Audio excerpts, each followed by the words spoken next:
আমি ধন্যবাদ জানাচ্ছি।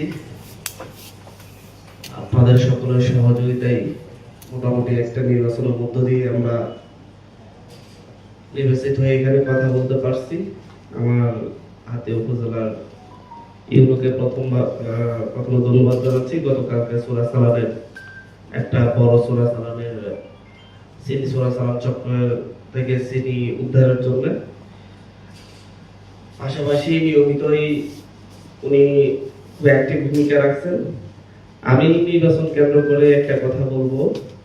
আমার উপজেলায় আমার আসলে ইলেকশনে ভোট কাস্টিং 47%, যেটা রেগুলারলি 2008 এবং 2001 হিসাব করলে প্রায় 70% হওয়ার কথা ছিল।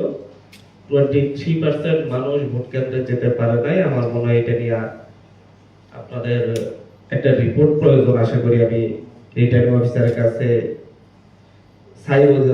একটা রিপোর্ট যদি করা যায়, কেন 23% মানুষ ভোট কেন্দ্রে আসতে পারে নাই, ভোট দিতে পারে নাই। পাশাপাশি সেদিন ভোট কেন্দ্রের এরিয়ার ভিতরে প্রার্থীর গাড়িতে হামলা হয়েছে, ব্যালট বাক্স ছিনতাই হয়েছে, রিটার্নিং অফিসার এবং আনসার সদস্যরা হামলার শিকার হয়েছে।